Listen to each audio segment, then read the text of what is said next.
오늘 우리에게 주시는 하나님의 말씀은 신약성경 요한복음 8장 21절부터 30절까지의 말씀입니다.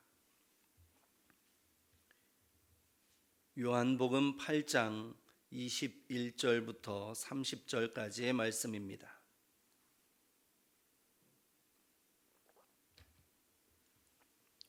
이 계시의 말씀을 봉독할 때에 살아계신 하나님의 음성을 들으실 수 있기를 바랍니다. 함께 봉독하십니다. 다시 이르시되 내가 가리니 너희가 나를 찾다가 너희 죄 가운데서 죽겠고 내가 가는 곳에는 너희가 오지 못하리라. 유대인들이 이르되 그가 말하기를 내가 가는 곳에는 너희가 오지 못하리라 하니 그가 자결하느는가? 예수께서 이르시되 너희는 아래에서 났고 나는 위에서 났으며 너희는 이 세상에 속하였고 나는 이 세상에 속하지 아니하였느니라. 그러므로 내가 너희에게 말하기를 너희가 너희 죄 가운데에서 죽으리라 하였노라. 너희가 만일 내가 그인 줄 믿지 아니하면 너희 죄 가운데서 죽으리라. 그들이 말하되 네가 누구냐? 예수께서 이르시되 나는 처음부터 너희에게 말하여 온 자니라. 내가 너희에게 대하여 말하고 판단할 것이 많으나 나를 보내신 이가 참되심에 내가 그에게 들은 그것을 세상에 말하노라 하시되 그들은 아버지를 가리켜 말씀하신 줄을 깨닫지 못하더라. 이에 예수께서 이르시되 너희가 인자를 든 후에 내가 그인 줄을 알고 또 내가 스스로 아무것도 하지 아니하고 오직 아버지께서 가르치신 대로 이런 것을 말하는 줄도 알리라. 나를 보내신 이가 나와 함께 하시도다. 나는 항상 그가 기뻐하시는 일을 행함으로 나를 혼자 두지 아니하셨느니라. 이 말씀을 하심에 많은 사람이 믿더라. 아멘. 기도하겠습니다. 하나님 아버지, 오늘도 거룩한 주일에 하나님의 말씀 앞에 저희들을 세워주시니 감사합니다. 하나님의 말씀이 들려오게 하시고 그 말씀대로 살아서 하나님께 영광 돌리게 하여 주옵소서. 예수님의 이름으로 기도드립니다. 아멘. 오늘 함께 예배드리는 여러분에게 하나님의 크신 은혜와 사랑이 넘치시기를 원합니다. 오늘 본문 말씀을 중심으로 많은 사람이 믿더라 라는 제목으로 말씀 증거할 때에 하나님의 음성을 들으실 수 있기를 바랍니다. 요한복음에는 예수님을 만나서 변화된 사람들의 이야기가 많이 기록이 되어 있습니다. 예수님을 만나고 나서 예수님이 하나님의 아들이심을 알게 되었고 그리고 고백하게 되었고 그리고 전하게 되었다는 그러한 이야기들입니다. 제일 먼저 등장하는 사람은 세례 요한입니다. 이 세례 요한은 요한복음 1장 7절에서 소개하듯이 빛에 대하여 증언하고 모든 사람이 자기로 말미암아 믿게 하려고 보내심을 받은 사람이었습니다. 그래서 그는 자기에게 세례를 받으러 오시는 그 예수님을 보자마자 사람들에게 이렇게 증언을 했습니다. 보라, 세상 죄를 지고 가는 하나님의 어린 양이로다. 요한복음 1장 29절입니다. 그리고 예수님께서 세례 받으실 때에 성령이 비둘기같이 하늘로부터 내려와서 예수님 위에 머무는 것을 보고 세례 요한은 또 이렇게 말했습니다. 요한복음 1장 34절에 내가 보고 그가 하나님의 아들이심을 증언하였노라 이렇게 말씀합니다.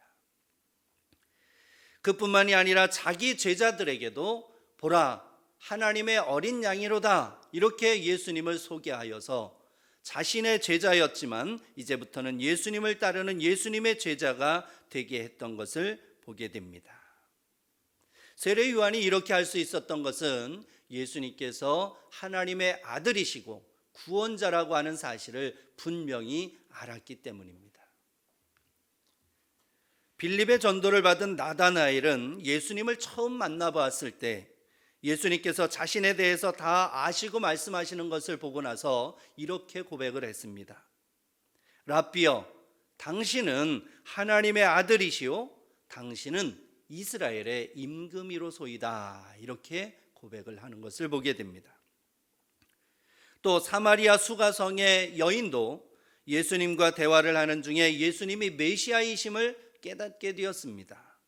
그래서 그녀는 물동이를 버려두고 동네로 달려 들어가서 사람들에게 예수님을 그리스도라고 증거하여서 많은 사람들이 예수님께로 나와 예수님을 믿게 했습니다.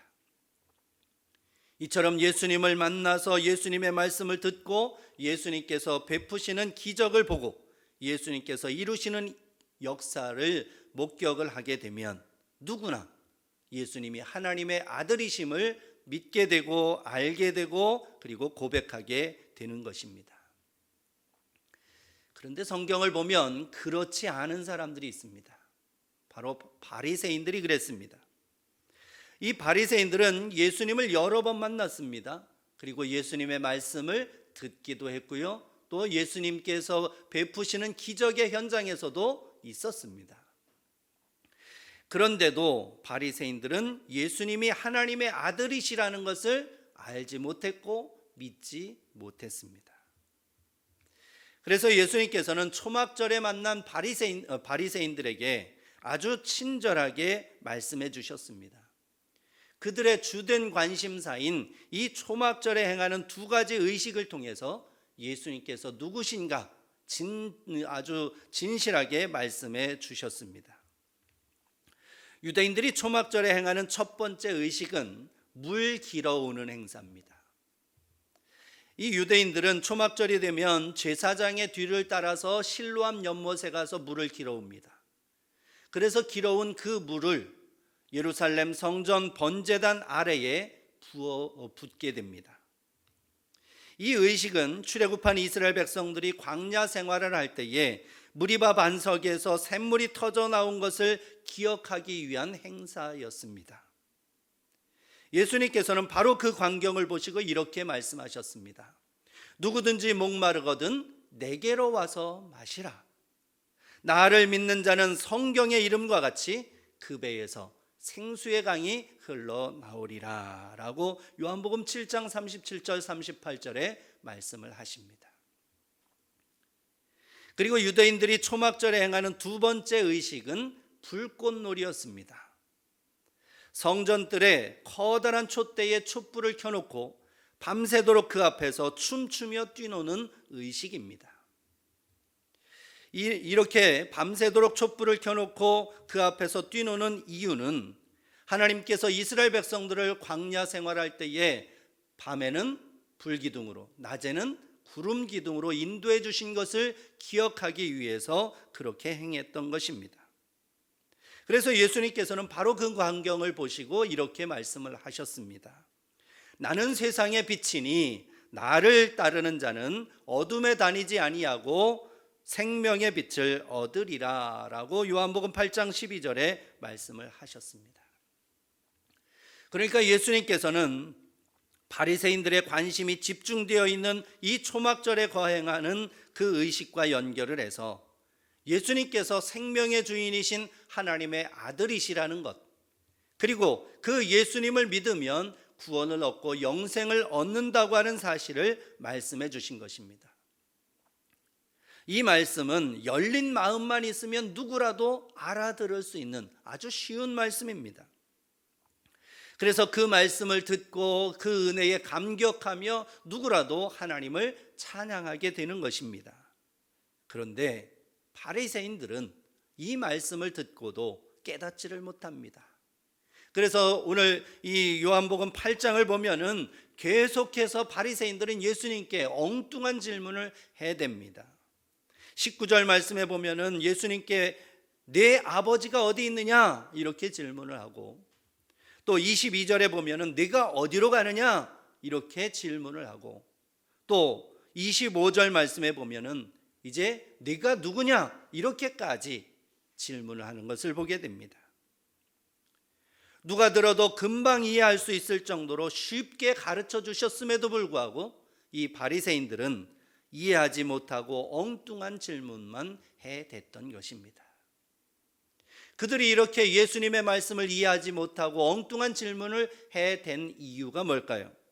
그것은 그들의 다친 마음 때문이었습니다. 바리새인들은 예수님께서 나사렛 출신이라는 것 그 자체도 마음에 들지 않았습니다. 그 시골 촌구석에서 무슨 선한 것이 나오겠느냐? 그러면서 예수님께서 나사렛 출신이라고 하는 것 자체부터 무시하게 되었습니다. 그리고 예수님께서 아버지 밑에서 목수일을 하던 사람이라는 것도 마음에 들지 않았습니다. 그래서 예수님께서 율법에 대해 말씀을 하실 때면 바리새인들은 속으로 그렇게 비아냥거렸지요. 율법에 대해서 배운 적도 없는 사람이 뭘 안다고 떠드냐? 이런 생각을 하고 있었으니 그들의 귀가 열릴 수가 없었던 것이지요. 또 메시아라고 하면 신비감이 있어야 되는데 이 예수라고 하는 청년의 아버지는 요셉이고 어머니는 마리아고 그 동생들의 이름도 우리가 다 알고 있는데 전혀 신비감이 없다는 것입니다. 그래서 예수님의 말씀에 귀를 닫아버렸던 것입니다. 결국 바리새인들은 예수님을 좀 안다는 것 때문에 예수님을 더 깊이 알 수가 없었던 것입니다. 캘리포니아의 벤츄라고 하는 작은 마을에 새로 이사 온 가정이 있었습니다. 이 가정에 남매가 있었는데 두 아이 모두 앞을 보지 못하는 시각장애인이었습니다. 낯선 곳에 이사를 왔기 때문에 아이들에게 길을 가르쳐 주는 것이 급선무였습니다. 그래서 엄마는 매일 아침 두 아이를 데리고 학교를 가면서 길을 이야기해 주는 것입니다. 얘들아, 여기는 철조망이 있으니까 조심해야 된단다. 그리고 여기는 길이 굽어져 있으니까 조심해서 걸어라. 그리고 여기는 길이 두 개가 있는데 오른쪽은 차도니까 정말 조심해야 된다. 그러면서 아주 세밀하게 길을 가르쳐 줬습니다. 아이들이 길에 익숙해질 때까지 그렇게 가르쳐 줬습니다. 그런데 어렴풋이나마 앞을 볼 수 있었던 아들 다니엘은 엄마의 이야기를 귀담아 듣지를 않았습니다. 엄마가 이야기를 해주면 나 그런 거 어렴풋이 다 보여요. 나는 그거 알 수 있어요. 뭐가 어디에 있는지 다 알아요. 그러면서 엄마의 말에 귀를 귀담아 듣지 않았던 것입니다. 그러면서 자기는 문제 없다고 생각을 했던 거죠. 그런데 딸 게일은 전혀 앞을 볼 수 없었기 때문에 엄마의 말을 가슴에 담았습니다. 어쨌든 남매는 그렇게 학교 가는 길을 잘 익혀서 안전하게 학교를 다니게 되었습니다. 그러던 어느 날 그야말로 한 치 앞도 보이지 않을 정도로 짙은 안개가 그 마을을 뒤덮었습니다. 남매가 학교에 가기 위해서 길을 나섰는데 다니엘은 그 짙은 안개 때문에 전혀 앞으로 나아갈 수가 없었습니다. 보도블록에 걸려서 넘어지기도 하고 울타리에 찔리기도 하고 그리고 움푹 패인 웅덩이를 알지 못해서 거기에 걸려 넘어지기도 하고 그러면서 굉장히 어려워하고 있었습니다. 그렇지만 그 누나 게일은 그렇지 않았습니다. 엄마 말을 귀담아 들어서 길을 훤히 꿰고 있었던 것이지요. 보이지는 않았지만은 마치 눈을 뜨고 걷는 것처럼 길의 모든 상황을 다 알고 있었던 것입니다. 그러니까 게일에게는 안개가 낀 날이나 맑은 날이나 모두 다 똑같이 느껴졌던 것이지요. 결국 그날 이 다니엘은 누나 게일의 손을 잡고 무사히 학교에 갈 수 있었습니다. 예수님 당시의 바리새인들도 이 게일이라고 하는 사람, 이 다니엘과 같은 그 생각으로 뭘 좀 안다고 하는 것 때문에 예수님에 대해서 눈을 감았고 예수님의 말씀에 귀를 닫아버렸던 것입니다. 그래서 오늘 27절 말씀에 보면은 그들은 아버지를 가리켜 말씀하신 줄을 깨닫지 못하더라 라고 말씀하고 있습니다. 예수님께서는 계속해서 예수님께서 하나님의 아들이시고 또 하나님께서는 아버지이심을 말씀을 했습니다. 그리고 예수님께서 이제 세상 죄를 짊어지시고 십자가에 달려 돌아가실 것이고 그리고 부활하시고 승천하실 것임을 하늘나라로 돌아가실 것임을 계속해서 말씀을 하셨습니다.